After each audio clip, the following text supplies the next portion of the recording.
Good morning and welcome to our series, Alistair. When did you come to Chalk River? Where did you come from and why did you come to Chalk River? So this goes back a little bit before that. In my third year as an undergraduate in Glasgow, what was then the Royal College of Science and Technology, was an affiliated college to Glasgow University at the time, now Strathclyde University.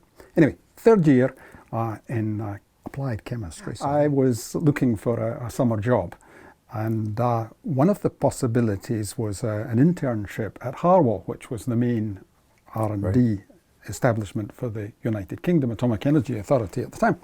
And sounded interesting, and I grabbed one of my lecturers, senior staff member, at a lab one day, and I said, Dr. Good, would you be willing to write a letter of recommendation for me to this summer job at Harwell? And he said, oh yes, I'd be happy to do that. And so I went to Harwell for 3 months that summer, and was greatly impressed by it and by the nuclear industry. So when I finished my undergraduate degree, I was looking around for an opportunity to pursue this, and I went to the library in the university and looked up the various options, and there weren't all that many of them, even though it was pretty much the heyday of the nuclear business. But one that really stood out was nuclear technology at Imperial College. And so I wrote to them and said I was interested in doing this, and I happened to have, as a result of marks back in high school, a connection to a educational trust back in Scotland, who had given me a small bursary as an undergraduate, and I wrote to them and said, would they be interested in sponsoring me as a graduate student? And they wrote back and said, yes, they would. And so Imperial College, kind of, I think, surprised that someone could come with their own financial backing, said, sure, yeah. And so I went to Imperial and had an interesting 3 years there, met Margaret, and we got married. And then we started discussing what comes after this. And there were really basically 3 possibilities. One was to work for the nuclear business in the UK. One was to work for chemical industry in the UK. And the third one, because we'd known a couple of people in nuclear technology who had gone to Chalk River, was to think about coming here. Canada somewhat appealed. The States didn't, Australia didn't. There wasn't enough weather in Australia for my liking. And Chalk River sounded interesting, so I wrote to Chalk River and said, and they wrote back and said, oh yes, please. So in February of 1966, the temperature the morning after we arrived here was 24 Fahrenheit, which is about minus 32, minus 33 Celsius, and the snow was this deep on the ground. I started work at Chalk River with very little idea of what I was actually going to be doing. But right from the beginning, it was heavy water. And heavy water was at a very interesting state of its development then. The recognition clearly existed that heavy water was, I suppose you could call it the ideal moderator for nuclear reactors. Not the best moderator in the sense of its moderating capabilities, that's light hydrogen, light water, but from the point of view of not wasting neutrons, unmatched. And the very first involvement that I had with this was that they had set up a special team involving some outside people as well as people from the chemical engineering branch looking at possible ways of making heavy water. There was already a commitment to go with the Girdler sulfide process, which I'll talk about a little bit later on, but they were still looking for better ways for reasons connected with Girdler sulfide that I'll also explain. And so my particular task was looking at the possibility of exploiting the difference between deuterium concentrations in ice, water ice, versus water. And that difference is infinitesimal almost. It was a complete non-starter. It was possible. But one of the things you have to appreciate about heavy water production from natural material is that it's such an unusual isotope, about typically 1 part in 7,000, that you have to be able to process huge quantities of feedstock, and you have to do it affordably. And so it's not enough that you have to exploit the difference that exists between, for example, 2 chemical species and the concentrations of deuterium, as for example in the GS process, the Girdler sulfide process, factor of about 2. So you get about twice as much deuterium at equilibrium in the water as you do in the hydrogen sulfide gas that is contacting it. And 2's not bad, but you have to process this huge flow of water. And there are other processes, which we'll talk about a little bit later on, which have superior separation factors, because deuterium is an unusual isotope. It has uniquely, the hydrogen isotopes in general, their own chemical symbols, which shows you that it's almost a separate chemical entity. Behaves very much like hydrogen, but quite often quite a bit different. So there are all sorts of possibilities for the extraction of deuterium from natural sources, but you have to remember 2 possibilities, 2 requirements. One is that you have to be able to process this vast flow of protium, light hydrogen, along with the deuterium in a way that's affordable, and you have to have a feedstock that is vastly abundant. And really, when it comes to feedstocks, you're limited to 3 possibilities: water, hydrogen, questionable because there's not vast quantities of hydrogen, but it's a possibility, and methane, natural gas. Anything else, there just isn't enough of it going through the system that you can actually get hold of it. So water ice, water separation factor, very, very small, energy requirements horrid, wasn't going anywhere, but that was how I spent my first 6 months or so, kind of wondering what this was all about and whether I was really in the right place or not. Who else was in the group around that time? Well, Al Bancroft and Howard Ray. Howard Ray was in charge of it. Those were the people who were involved from the studies point of view who actually belonged to Chalk River. A number of people who were outsiders who had been brought in on a sort of 6-month term because of their background, and helped to broaden the vision. And in that period, of course, there was a urgent need because everyone was foreseeing Pickering and all of the next There was a gathering need, Jim. Yes. It wasn't obvious yet that there was a crisis because they had committed a couple of plants to produce heavy water using this Girdler sulfide process down in Nova Scotia.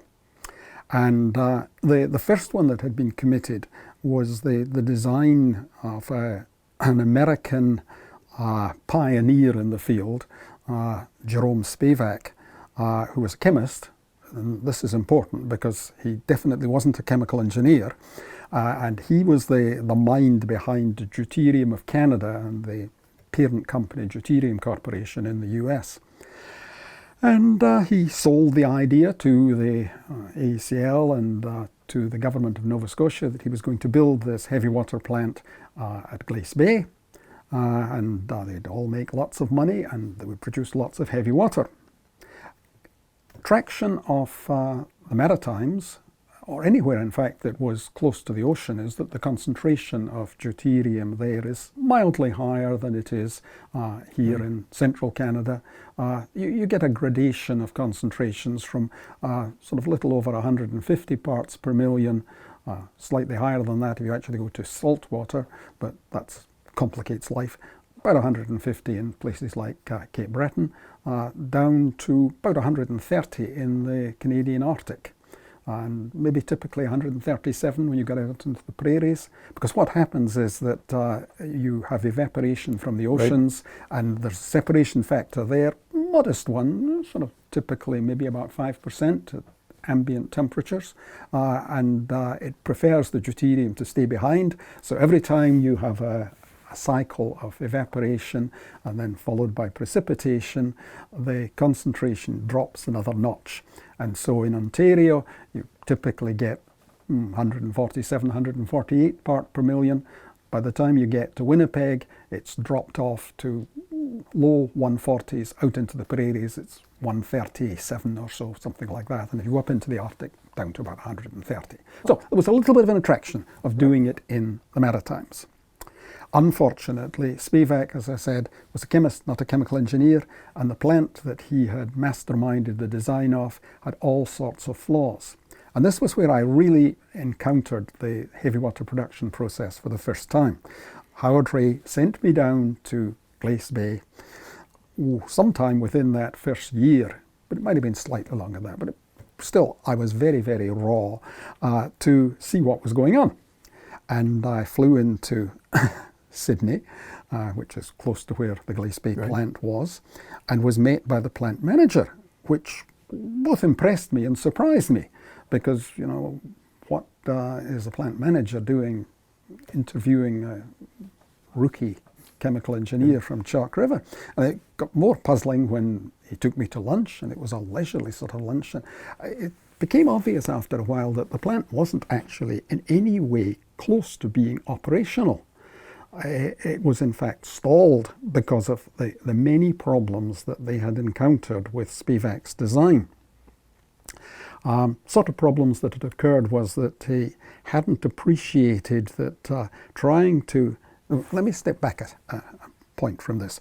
When you actually produce heavy water from natural concentrations, you first of all have this step where you're processing huge quantities, in the case of the GS process, of water, and you're getting a degree of enrichment, something like ×3 to ×6, possibly ×12 if you did a really advanced design, in the first stage of contact.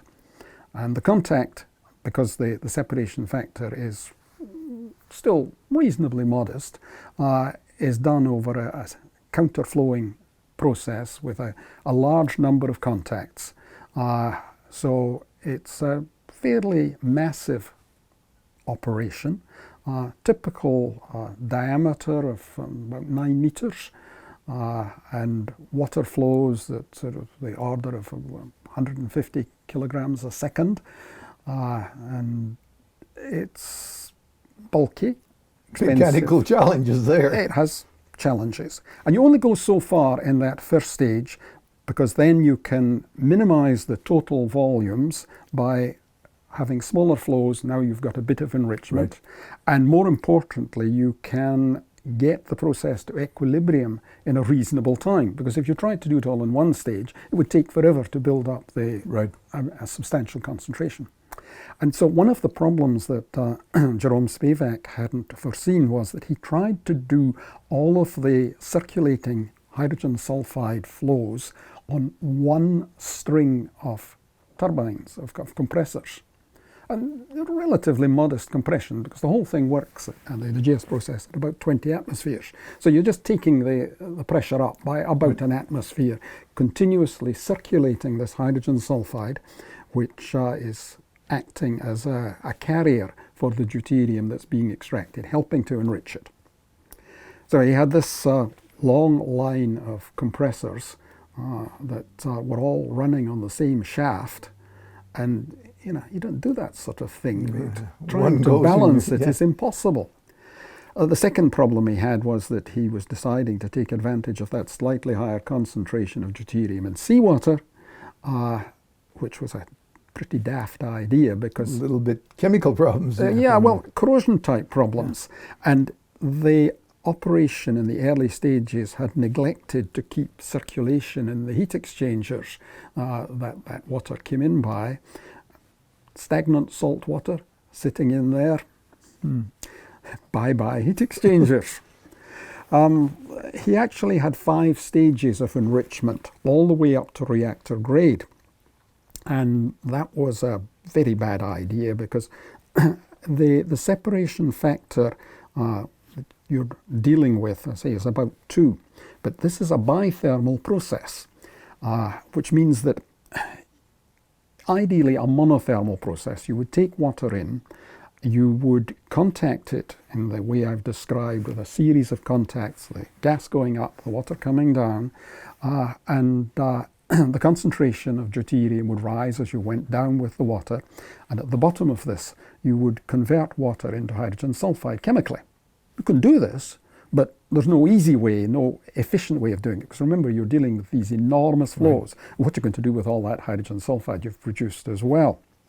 So to get round that problem, you use a two-temperature process, a bithermal process, and you take advantage now of the variation of the separation factor, the preference for deuterium to be in the water rather than the hydrogen sulfide, which varies with temperature. So at relatively low temperatures, you've got a separation factor of something like 2.3, and at quite high temperatures, the separation factor is only 1.8. The result of that is that you have yet bigger flows, because you're not any longer now dealing with something that looks like a factor of 2. You're looking at the 2.3 minus 1.8 over 2.3, which means you're doing very well if you could get 20% of the deuterium out. So the flows are much bigger again. But the separation factor is also influenced by the actual concentration of deuterium. At low concentrations, yes, at cold tower conditions it's 2.3, but as you go up in concentration, the effective separation factor gradually declines for perfectly good reasons that I won't go into the details of. And this means that the ideal arrangement of flows of water to hydrogen sulfide change as you go up in concentration. In fact, they start to change quite dramatically after you've got above about 5–10%. And another thing comes into the equation at these higher concentrations, in that it is a chemical reaction when you transfer deuterium from water to hydrogen sulfide and back again. It has a heat of reaction. It's not a very big heat of reaction, but think now in terms of water flowing down, hydrogen sulfide flowing up over something in the neighbourhood of 60 or 70 plates of contact. Think of the cold tower, and the heat of reaction has the effect of pushing the temperature up. And you get a little bit of a boost on each plate, which raises the temperature on the plate above a little bit, which raises it above. So at low temperatures, low concentrations, not an issue, but at high concentrations it is. And so the temperature profile which you have at low concentrations, which is pretty much flat, it's not quite flat, but it's very nearly flat, at higher concentrations does this sort of thing. And higher temperatures depress the separation factor. You've got an internal heater there. You've got an internal heater, a really effective internal heater. And if you design the plant properly, you actually have to arrange to remove some of that heat. Better yet, don't try too hard to go up in concentration with the GS process.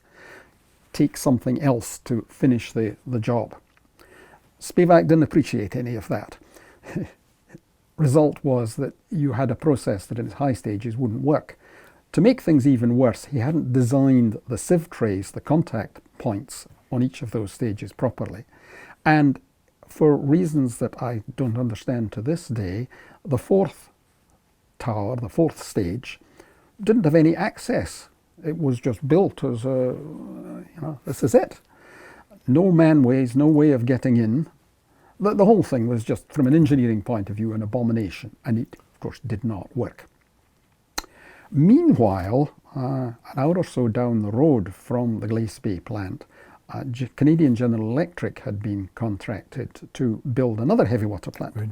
And they got reasonably good designers to do this. The Americans were extremely helpful and cooperative because they had operated a couple of GS plants for some considerable time down in the States. And they were totally generous in terms of the sharing of that knowledge. Spivak wasn't interested. They'd long since fallen out with Spivak and Spivak with them. But Canadian General Electric got advice from the Americans, and then unfortunately tried to be a little bit cleverer and sort of looked at the flows that the Americans had used in their plants, the net flow over a specific cross-section, and said, well, we can do better than that.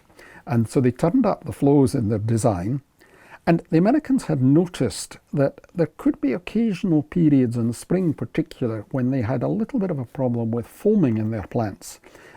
Foaming where you had water that was carried up, instead of going down in the way it was supposed to do, overflowing the downcomers, it would get carried up to the stage above and they'd have to cut back their flows.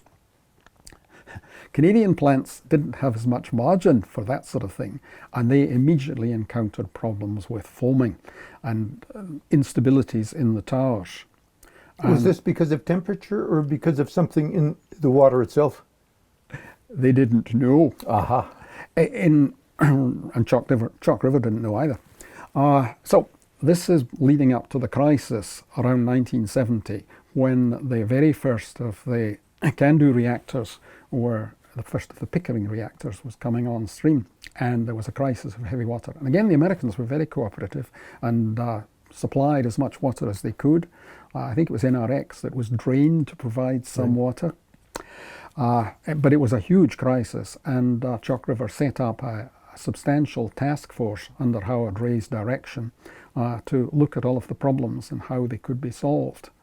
And there were a huge number of issues, actually.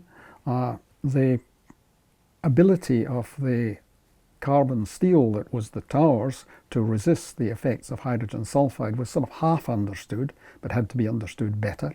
The behaviour of the sieve trays had to be understood a good deal better, and so we built a pilot plant that was down at what was called Dawson City. And yes. You perhaps remember that. Suitably remote from other parts of the Chalk River site, because of course hydrogen sulfide is enormously toxic. It has about half the toxicity of hydrogen cyanide. People know about hydrogen cyanide, they're not so familiar with H2S. And we did a great deal of work there looking at what could be done to damp down this tendency toward foaming, on design of the sieve trays themselves, ways to make them more effective. And to understand what was actually going on, we introduced gamma scanning, which at the time was fairly revolutionary, where you passed a narrow gamma beam across the width of the actual test facility, so that you could see where the foam density was, where it broke off. So that was one of the big things that was done.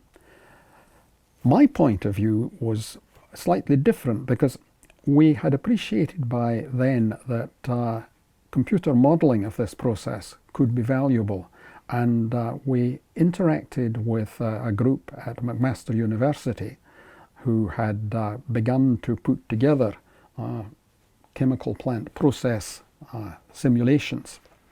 And Martin Galley, who was one of my colleagues at the time, spent 6 months down in Hamilton finding out how to apply this GMAX program to our particular purposes. And so we built a very substantial, very detailed simulation of how the GS process actually worked, looking at it on a tray-by-tray basis, looking at the enthalpy balances, including this effect of the heat of reaction inside, and that I discovered was something that I was really intrigued by, and I guess was naturally quite good at. And so my career then, from a technical point of view, headed in the direction of modelling of these processes, and then of designing additional plants. And the first plant that had to be designed using this new simulation capability was a redesign of the Glace Bay plant. There was an American called Vic Thayer, who had experience with the American program and who was the sort of the guru behind it. And he and I had tremendous arguments about how best to do this, because I had the benefit of my simulation behind me. And Vic, I'm afraid, won, which was sad, because the Glace Bay plant would have been better, I believe, with the design that I'd come up with. But never mind, it was an ingenious redesign that he came up with, and we did ultimately make it work, but not without considerable involvement with understanding what really was going on, which was the next interesting step in my career, in that I was assigned to lead task force of 3 people to the Bruce Heavy Water Plant, because by now Ontario Hydro had built not 1 but 2 GS-based plants on the shores of Lake Huron. Did Glace Bay eventually get anywhere near the design output? Oh yeah. Okay. It didn't get to the design output. None of these plants ever did Sure. quite, but if they got to 80%, you were doing really pretty Excellent. well. Yeah, sure. And yeah, I spent 14 months with 2 of my colleagues attached to the Ontario Hydro plants with very close cooperation between AECL and Ontario Hydro in those days. I sat in on the daily conferences of plant management and how things were going. We had what we called the heavily instrumented tower there, using our gamma scanning again and all sorts of sampling points as well to understand exactly what was going on. And we helped them in getting more out of their process. And we learnt a lot. And for the next half dozen years or so, I spent quite a lot of my time on the phone with technical managers at all of the plants saying, yeah, okay, I think this is what's going on. Or, from my point of view, more satisfactorily, saying, if you change that temperature by 0.1 of a degree, you will get an extra 0.02% production out of your plant. My model says it will. And by now we had established enough of a rapport with the plants that if we said it, they did it. And even though it was small enough, these sort of effects were small enough, they were really hard to detect. We were able to adjust the temperatures in particular of the operation in ways that were really quite constructive. And ended up satisfying. Very satisfying. I wrote, I suppose, hundreds of short notes about what they should be doing, and it was really good, as well as spending time on the phone. I'd spend time on the phone talking to them, and I'd come back and say, well, and this is one of the few things that I think I would take away from all of this for anyone else that aspires to be an effective engineer, at least, certainly perhaps a scientist in general, that if you give advice on the phone, write it up afterwards and see if you've got it right. And so sometimes I'd end up back on the phone again and say, sorry, I got it wrong. But that write-up was, to my mind, a key part of any kind of engineering or scientific endeavour. And tremendously important. And I was lucky that way too, in that I'd always enjoyed writing. But soon after we came to Chalk River, in fact, the first fall back in 1966, I was away at my very first conference. And Margaret was at the general meeting of the Yacht and Tennis Club. And they were looking for people to fill various positions. And Margaret volunteered me as chair of tennis. So I come back and I discovered I've been nominated as chair of tennis. Okay, I did play a little bit of tennis very badly. That had consequences, not from the point of view of the tennis program, but it was 1967 was the next year. Big celebrations, Canada's centennial, and we organised a sort of exhibition performance of tennis with sort of visiting low-level pros. And as tennis chairman, I actually umpired the match. I was much better at umpiring than playing. But more importantly, I wrote it up for the North Country Times. And wrote it up in a sort of an entertaining way. Tennis matches, for people that don't play tennis, aren't terribly exciting in terms of your description of them, but I tried to make it interesting.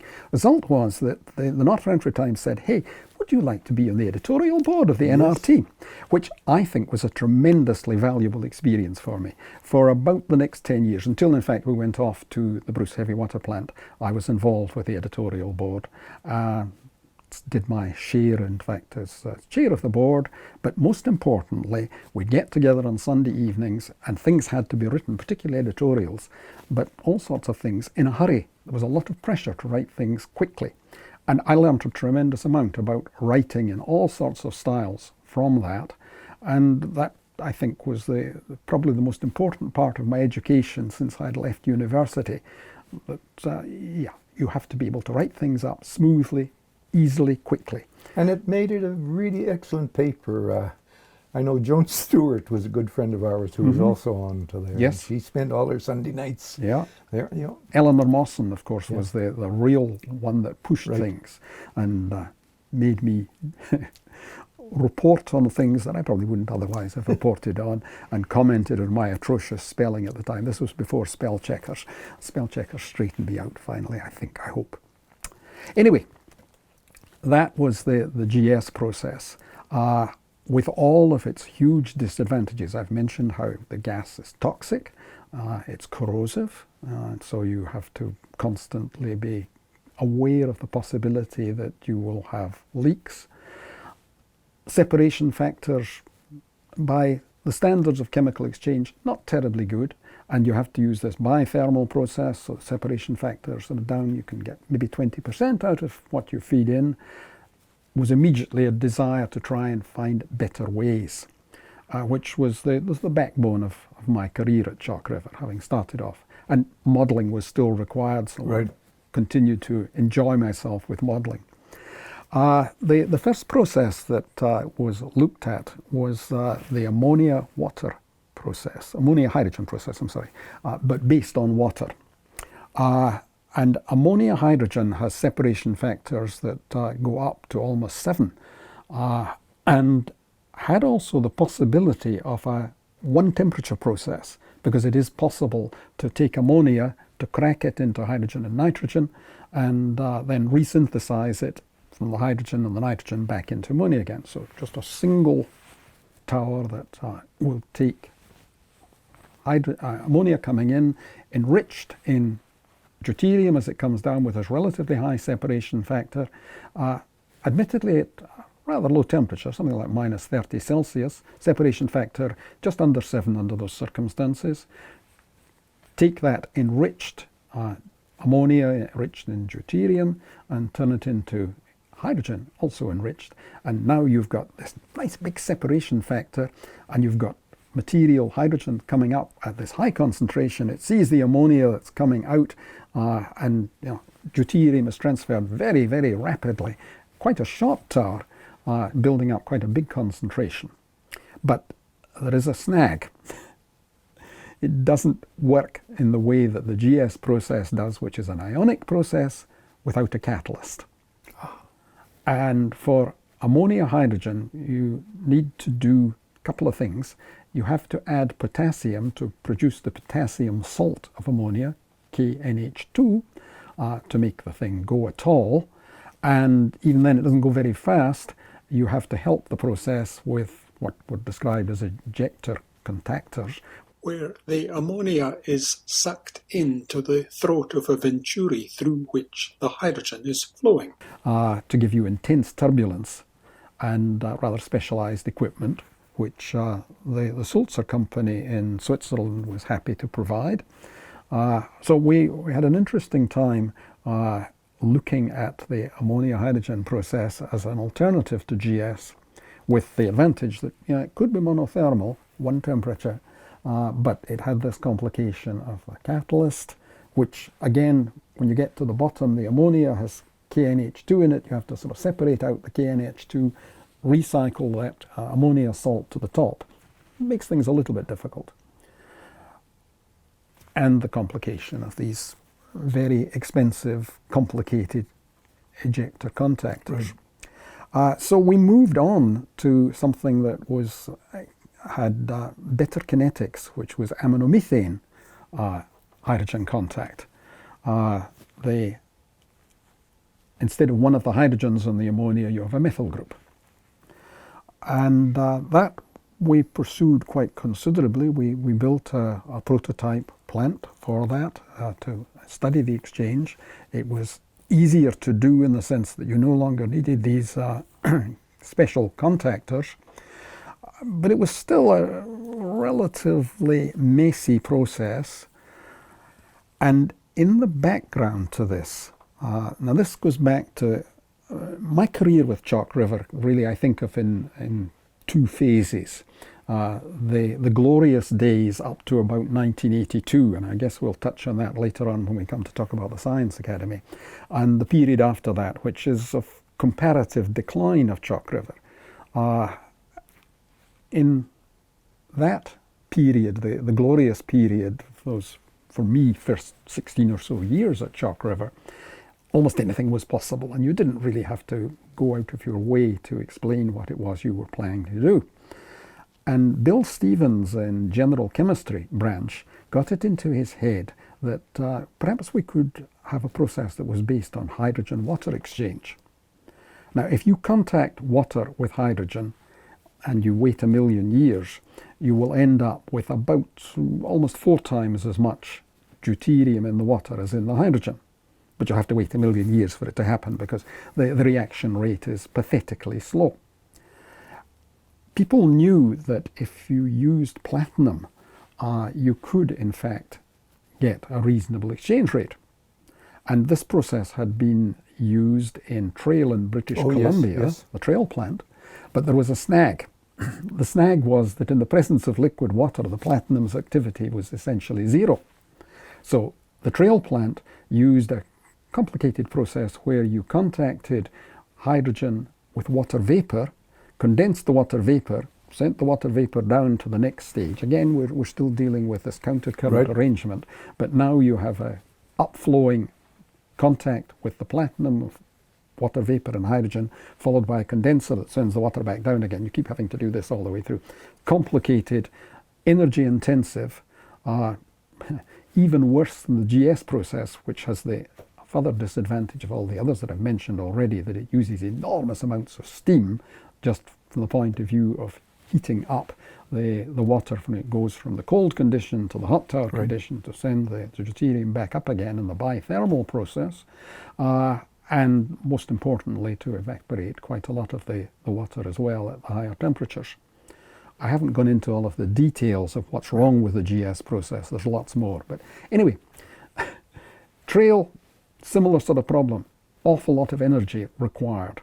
In the time of the wartime or immediately post-war emergency, when money was no object, Trail was built and did produce heavy water.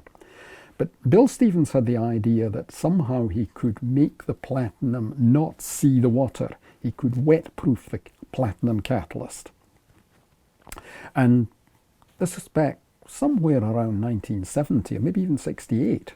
Pretty early on in the whole heavy water business. And chemical engineers, in their superior wisdom, including me, said, this is absurd. They can't possibly do that. And we had about 2 years of satisfaction because Bill was plugging away at this, a sort of a skunk works project that was possible, quite easily done in those days at Chalk River. And he was getting nowhere. And we were sitting back smugly saying, yeah, okay, we knew it wouldn't work. But at the end of 2 years, he had just the beginnings of a hint that maybe it did. It didn't last, but you could somehow wet-proof the platinum and get a little bit of exchange. But see, it didn't last. And looking back, the problem was that he was using silicon to try to wet-proof. And the silicon was somewhat soluble in water and didn't last. But switched to Teflon and things changed. Now you had a situation where you had a waterproofing that was effective, and now you could actually see the beginnings of a process that might just be interesting.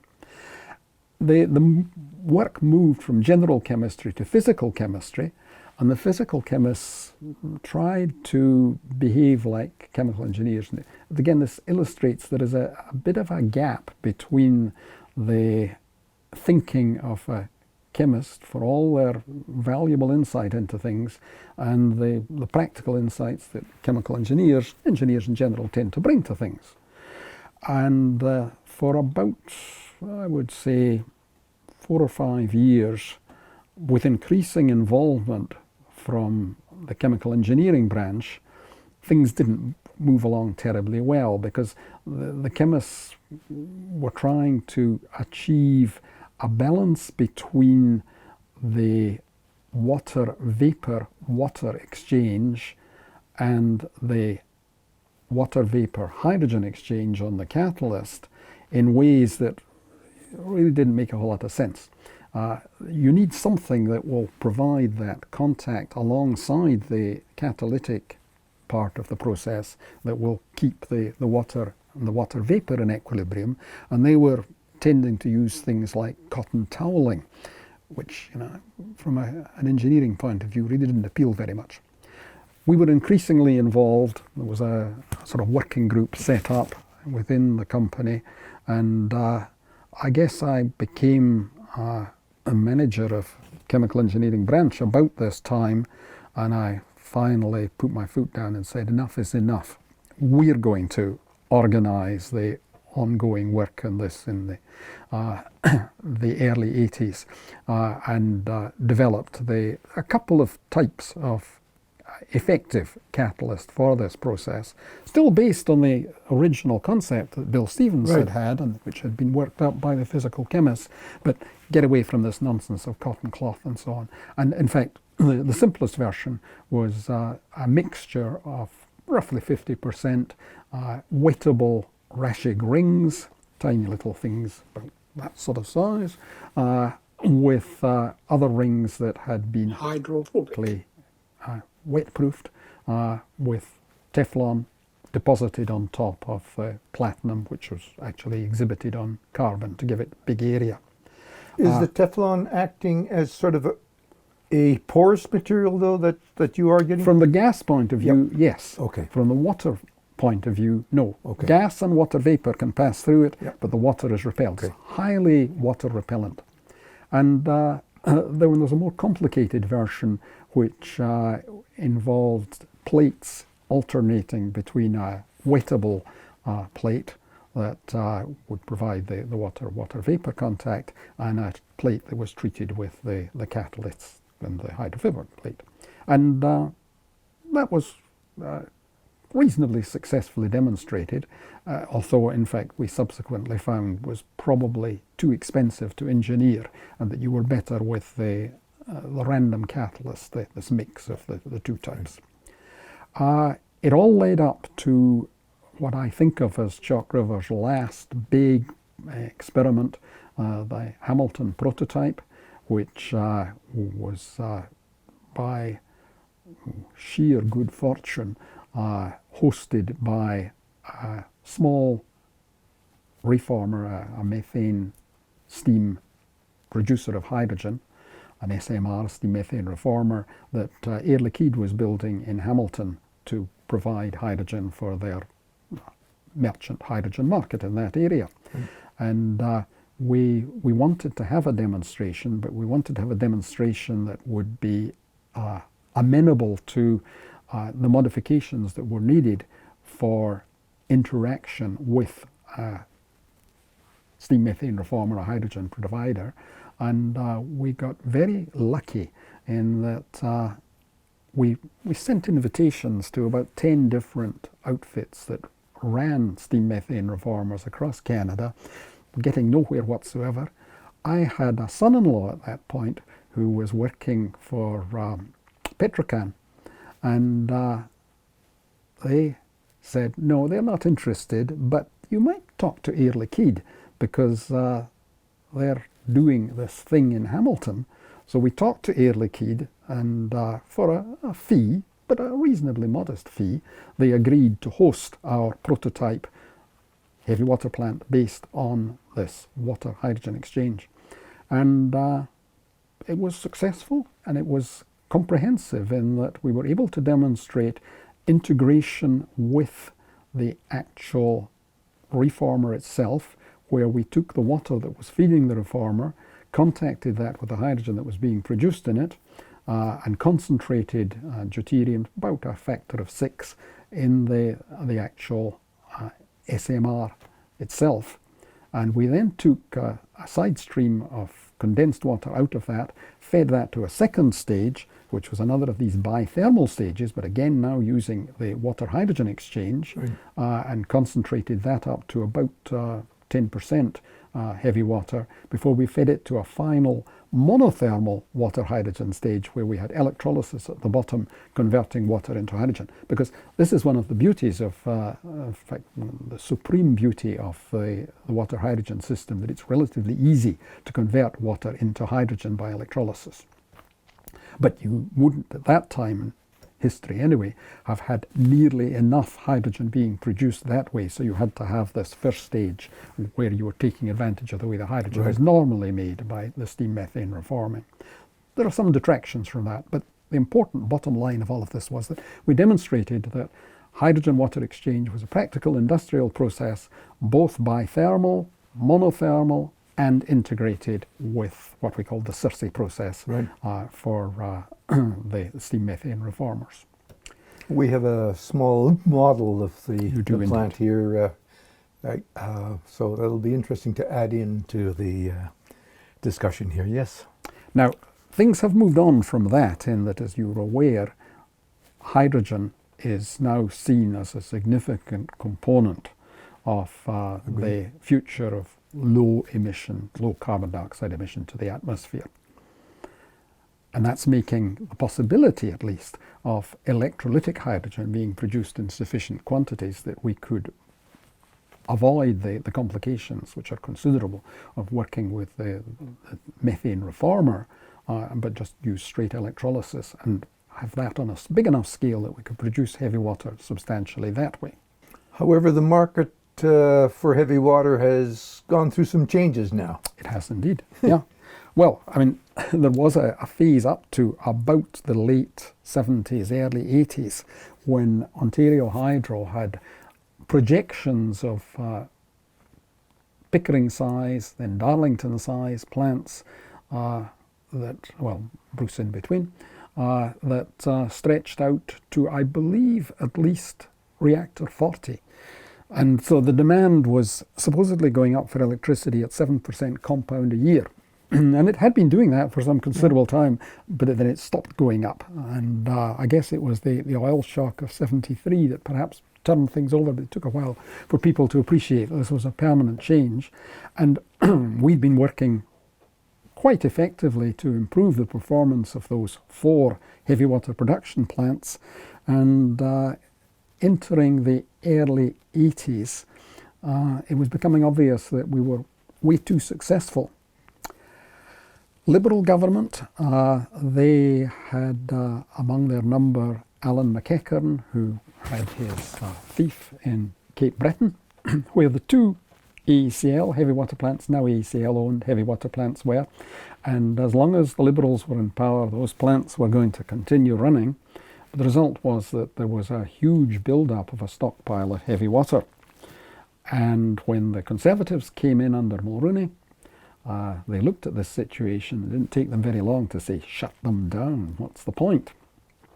Which was unfortunate, because if the Liberals and McEachern had longer vision, they would have accepted that the Port Hawkesbury plant, the one that Canadian General Electric had initiated, should be shut down. But the more flexible plant at Glace Bay, flexible thanks to Vic Thayer's ingenious design, even if it wasn't the best possible design, could have been operated in a very low-key way with just parts of the plant, continuing to produce moderate quantities, perhaps less than 100 tons a year of heavy water, which wouldn't have been quite so ridiculous. But by this time we had 2,000 tons of heavy water, and put that in context, a reactor takes 500-600 tons of a permanent good, and that of course is one of the disadvantages. The Canadian system doesn't get used up very much. Doesn't use it very much, no. Maybe barely 1% might be needed a year as replacement, and they put that aside without any problem. And the market looked dead. The plants were shut down, the plants were dismantled. There'd always been a little bit of a non-nuclear market for deuterium as a tracer in nuclear magnetic resonance, where you wanted to eliminate protium from the background. You used heavy water or deuterium as the sort of the blank filler. And then things began to we were looking for new opportunities for heavy water, and a number of things were looked at. One of them was the fibre optic market, because the glass fibres that are used ubiquitously everywhere nowadays to move information around at ever greater speeds use infrared wavelengths, and the silicon oxide, that is the quartz fibre, isn't quite silicon oxide. There's a little bit of water vapour in there as well. And unfortunately, from the point of view of the sending signals through that, this blocks off one of the desirable bands. There are 3 bands that they'd like to use, but one of them is opaque thanks to the water vapour. And so people said, well, yeah, put in OD rather than OH, and immediately the band clears. And so fibre optics now, the cables are treated with D2O, highest temperature, to displace the H2O that's in there, the OH that's in there, and that is a steady demand. But it's not a huge demand.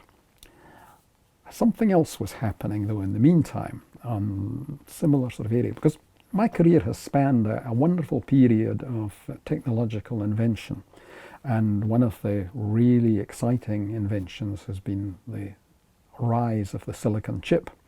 I can remember as an undergraduate in one of my other summer jobs having transistors that were sort of not quite as big as my little finger, but these wonderful things that could replace the vacuum tube valves that had up till now been the triodes and the diodes of the world. I didn't realize at the time that I was at the beginning of something that was going to be very interesting. Something like 40 years later, the silicon chip had emerged by now, and it was getting ever smaller. And one of the things that had to be done late in the manufacture of silicon chips was that you had to passivate the outside of the silicon with hydrogen. Otherwise, the silicon chip deteriorated in a chemical sort of way. As the chips got smaller and smaller, they ran hotter and hotter. And the silicon-hydrogen bond, in a fairly nasty environment of all sorts of hot electrons, began to deteriorate.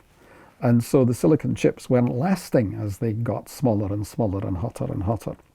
And I think it would have been about 1990 that a couple of university types in Michigan, in Chicago, thought, well, we could try using heavy hydrogen, deuterium, to passivate the silicon chips rather than ordinary hydrogen. Because deuterium bonds are a bit stronger, typically 10% stronger. So they tried it, and they were absolutely blown away, because it didn't just passivate the thing with a bond that was 10% stronger. It was 50 or 100 times stronger. It was more or less complete protection. It took about 15 years to sort out what was really going on, but it was immediately obvious it was a huge success. And what was actually happening was that there was a resonance between the silicon deuterium bond and something inside the chip itself. And so got excited, and it immediately did a quantum jump inside, and the bond was preserved. And this is now a huge market for deuterium gas, to the order of more than a couple hundred tons a year, which is where the stockpile turns out to be rather interesting. But the stockpile is now shrinking rapidly because there is comparatively little production of heavy water worldwide. The Indians have by far the biggest production capability, but they're planning and continuing to build can-do type reactors. And so if you look at it realistically, they haven't got a whole lot of spare capacity, if they've got any at all. Their total capacity is something like 400 tons a year, which is equivalent to about one of our plants. But they have an internal need. And the market out there is already sort of half that. Fortunately, the stockpile is providing it for the moment, but it's not going to provide it for very much longer. Some of it was kept in a nice vault in Sudbury, way down there. No, that's another story. But some of it did go to Sudbury, because the SNOW project, the Sudbury Neutrino Observatory, asked if they could borrow 1,000 tons of heavy water to put into their acrylic sphere so that they would be able to detect neutrinos in different flavors, the three, and establish that the great puzzle of where were the 2/3 of the neutrinos that were supposed to be coming from the sun, why weren't they arriving? But they could detect the other flavors, not just the electron neutrino, but the tau and the mu neutrino as well, and shared the honors with the Nobel Prize ultimately for demonstrating that the neutrino was transitioning from the electron form to those other forms during its 8-minute travel from the sun, and as a result actually had mass, so that was upsetting the standard model and so on. All exciting stuff. I said when that heavy water was lent to snow, and that's another story which you probably ought to do an interview with other people about. Art MacDonald could tell you the background of that. I said we'd never get it back, but in fact we did get it back. It came back better than ever, beautifully purified, and was stored at the facility in Trois-Rivières, which had been the site of the planned 5th heavy water plant, which got cancelled in the Great Glut. So yeah, we had substantial amounts of heavy water there.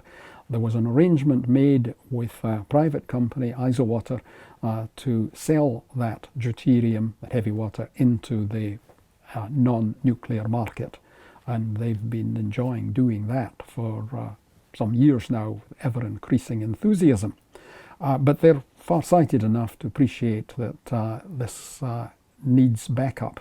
And the obvious backup is if the hydrogen economy takes off and there's a lot of electrolytic hydrogen, then we can apply the CEC process, the one that works with just electrolysis, relatively short columns because you've got a good separation factor and it's one temperature rather than two. But you've got a lot of feed material available. You need, because you can't afford to pay the cost of electrolyzing this huge flow of water, the other 6,999 atoms of protium beside the one atom of deuterium. And the process can recover easily 60% of the deuterium that's coming in, but still it's prohibitive if you're having to pay for that. But the future looks quite interesting from the point of view of particularly intermittently turning water into hydrogen. Intermittent in the sense when electricity is cheap and available, because you have this normal fluctuation of demand, sort of factor of 2 between day and night,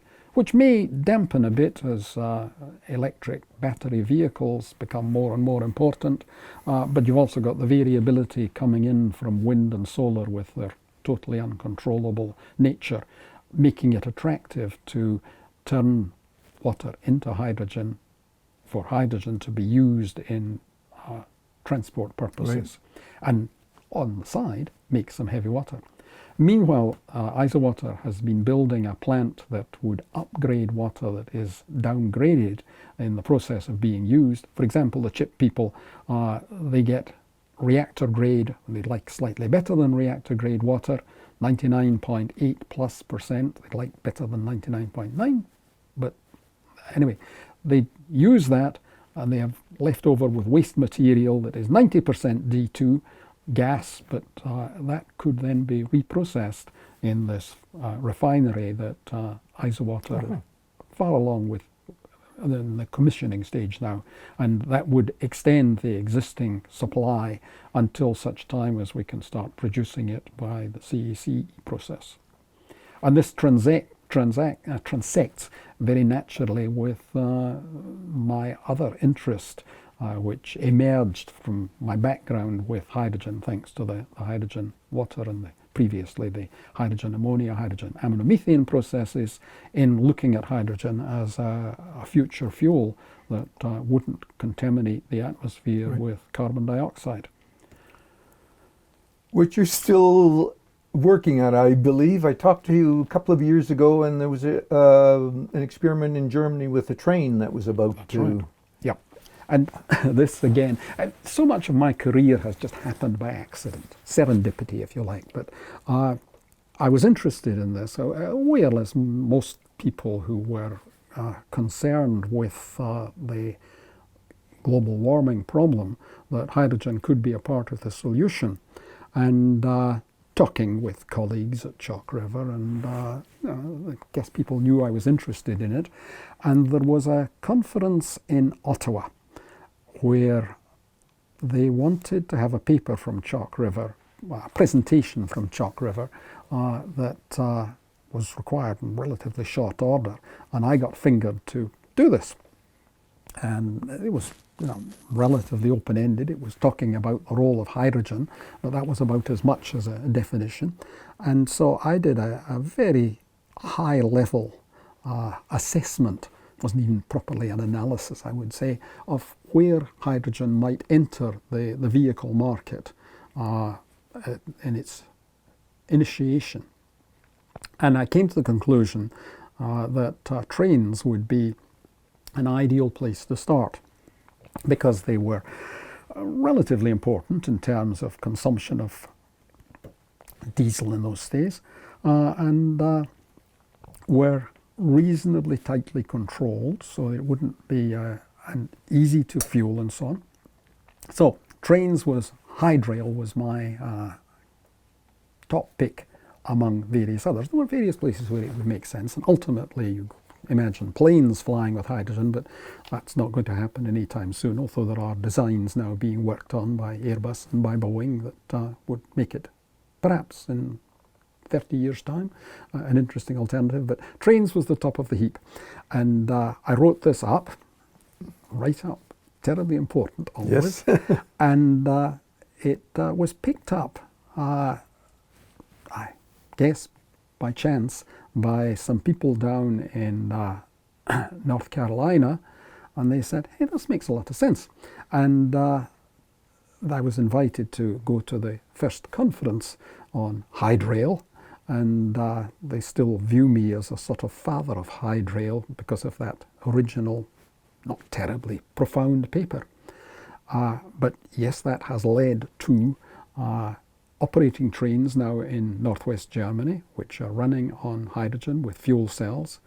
Fuel cells provided by what was Hydrogenics, is now a part of Cummins. But Canada has this very considerable, to its credit, lead in the design of fuel cells to convert hydrogen into electricity. Ballard being the leader, but Hydrogenics work very effectively on that too. So it naturally comes together.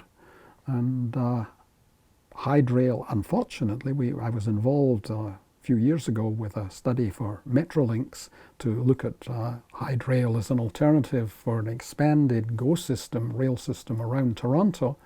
And although we, I think, argued the case cogently for hydrail,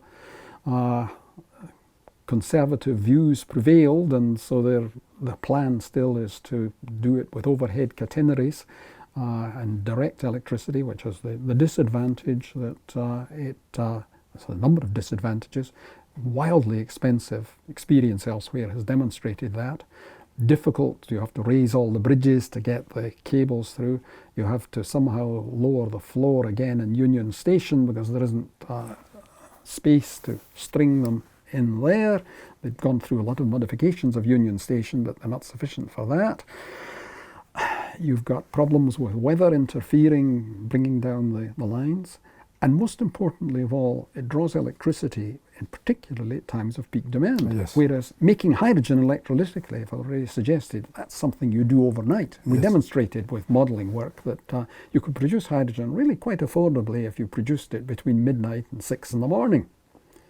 So unfortunate that conservatism in Metrolinx, at least at this stage, has not resulted in their going with what could have been a big-scale pioneering demonstration of the Canadian technology fitted into a natural background of our green electricity. Because, of course, thanks to the nuclear side of things, Ontario's electricity is more than 90% green. Yes, yeah, no, it's something that we will have to wait to see for the future, maybe. We're still working on it. Yes. And I'm involved to a peripheral degree in a study for the Canadian Coast Guard, looking at how they can get their ships off diesel. Okay, well, that's a fantastic coverage of the deuterium part of your career, maybe, but I think equally important was the Science Academy, and I think we yes. have to go back to that, to the beginnings of it, because I think it was a fantastic achievement that unfortunately had a sad ending, but it did educate a tremendous number of young people across this country. Yeah. Can you tell us about the beginning of that? Yeah, well, in fact, it intersects with something I already mentioned, that up to about 82, Chalk River was a fantastic centre of scientific and engineering excellence. And in 82, the same government switch that brought down the heavy water plants started cutting things out of Chalk River, as I think you would appreciate, Jim. And there was a task force struck by Lyle Smith, who was the then mayor of Deep River, to look at ways that we could take advantage of the expertise that was Chalk River, concern for our future, the future of the plant. And all sorts of things were kicked around, but the only one that actually delivered was the Science Academy idea, that we would use the research work that was ongoing at Chalk River and immerse in that high school students who had shown considerable, unusual aptitude in science, to let them experience hands-on, be involved in ongoing research, where they didn't know what the answer was because it wasn't at the back of the book, which is what high schools inevitably have to regard as the experience in research. So we said, well, let's try it. John Hardy was the other lead proponent of this with me, and we put it together. We raised sufficient funding to do it. Initially, we were thinking in terms of 4 weeks of exposure, and we're also offering a credit in chemistry or physics that they could earn while they were at it. They would spend 3 days a week on the research project, 2 days a week getting a crash credit in chemistry or physics. We hired teachers to do that side of things, because this was seen as a bit of a carrot to encourage people to come. We fairly rapidly evolved to understanding that we could get quite sufficient, though never an overwhelming flow of keen students who wanted to have the research experience, that the complication of getting the credit as well really wasn't all that important. It faded away. Found fairly rapidly that 4 weeks wasn't enough, 5 weeks wasn't really enough, but 6 weeks worked quite well. And so the Science Academy evolved into this experience for these students who would come here. We would hire university level tutors who would, on a 2-to-1 basis, 2 students, 1 tutor, under the supervision of both the researchers and our own principal, and principal plus someone that had specialist knowledge as well, to direct the sort of provide a bridge between the relatively esoteric researchers and kids who were keen but didn't have a huge background.